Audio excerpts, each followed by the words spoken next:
Yeah, we're smoking some blunts right here with Rose Montana.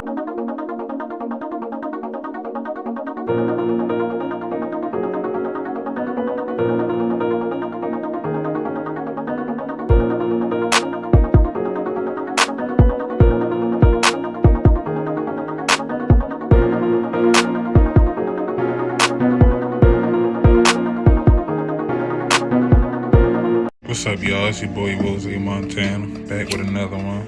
You already know, the return of Blowin Smoke, episode 3. We're gonna talk all things wrestling, not just one company. We had Impact Wrestling Turning Point this weekend. We also had WWE Survivor Series. Which one was the better show? In my opinion, I'd say Turning Point. We had the debut of Jonah Rock, formerly known as Bronson Reed in NXT, made his debut at Turning Point. Cleopatra's Aid made his debut at Survivor Series. So I guess you take from there which one was the better show. Impact announced the return of Throwback Throwdown 2 next month. Impact Plus special. That's gonna be something to look forward to.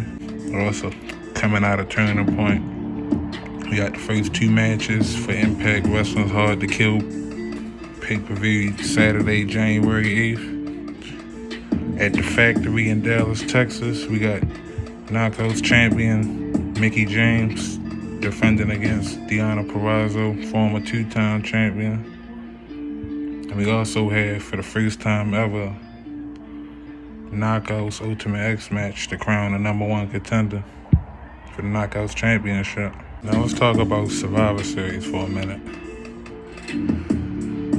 I know I can't be the only one when I say that this show,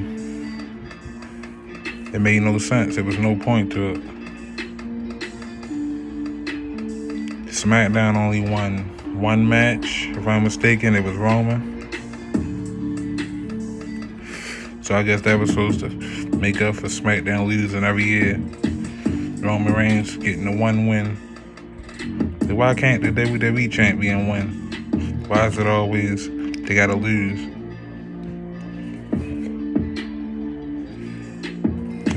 That's a good question. Why does the WWE champion have to always lose?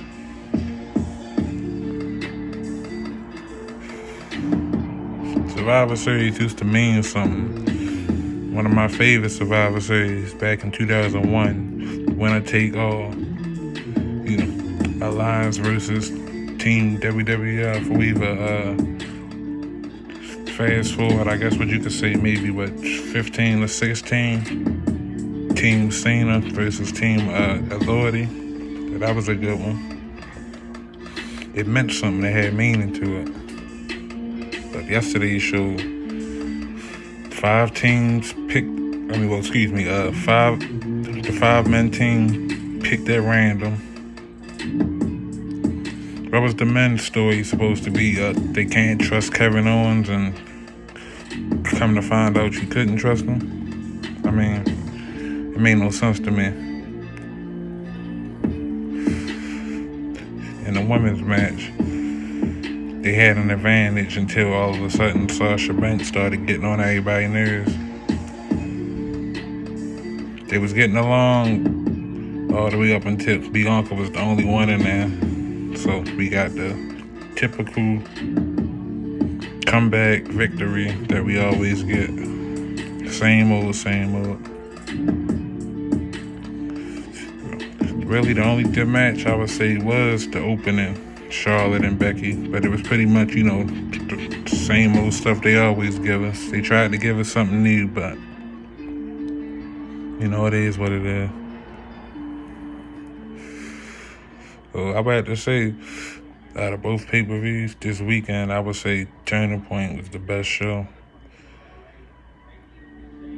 I had a couple, I had a few matches I didn't particularly care about, but for the most part, it was a good show. No Tennille Dashwood, so that's a good thing. We had the debut of Jonah Rock, destroying former Impact World Champion Josh Alexander. So I'm guessing that's his next feud right there, on his path to becoming world champion once again.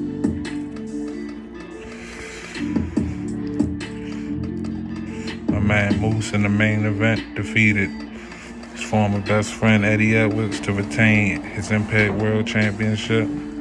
It was a pretty good match. We had the interference from W. Morrissey and Matt Cardona. Still seeing Moose come out on top.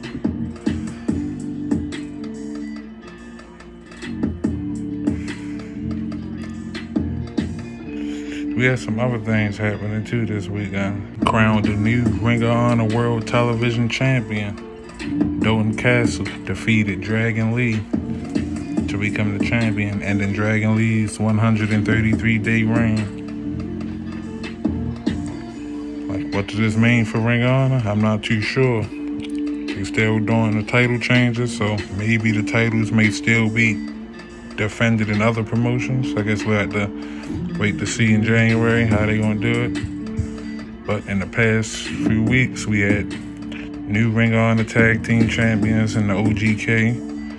And now we have a new Ring of Honor World Television Champion in Dalton Castle. New Japan Pro Wrestling is having a strong event, Nemesis, December 9th in Los Angeles, California. They announced a couple matches for it.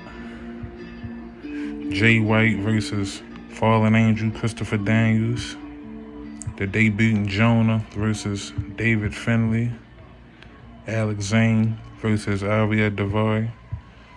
Brody King versus the debuting Dave Dutra. Never heard of Dave Dutra, but I'll check him out. Carl Fredericks and Kevin Knight versus Bateman and Mysterioso, the Stray Dog Army. TJP versus the DKC. Pretty good matches. Maybe something more might be announced. MLW announced the new open door policy for all free agents. So I'm guessing they trying to get in on some of that open door policy action. We already seen some AEW people there. So who knows? We'll see walk through the door these next tapings. MLW Azteca Underground tapings in Mexico in December. We'll see how that go. If you're looking for a good wrestling program that's not 3 hours long, it's not bump, check out MLW. They got some good talent there. Good talent. World champion Alexander Hammerstone. MLW National Openweight Champion Alex Kane. MLW World Middleweight Champion Yoshihiro Tajiri. We even got the Tag Team Champions at MLW, representing LAX 5150. Danny Rivera, Slice Boogie. They having a brand new Women's Featherweight Championship coming, and they also have the MLW/IWA Caribbean Heavyweight Championship, which is held by King Mortez. Check them out. There's a lot of people there that you know.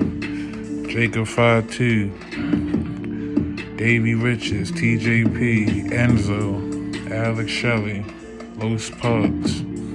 Give them a chance. Check them out. YouTube, Major League Wrestling, Ring of Honor Superstar. Jonathan Gresham starting his promotion, Terminus in Atlanta. First person announced for his first show, January 16th. 2022, Daniel Garcia from AEW. And I'm starting to see the rumors circulating saying that Charlotte and Andrade unfollowed each other on Twitter. Maybe it's business, maybe it's personal. I guess we just gonna have to wait to see what's coming in the next following days.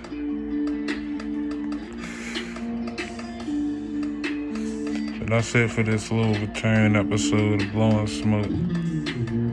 Your boy Rose Montana. I'll catch you on the next one.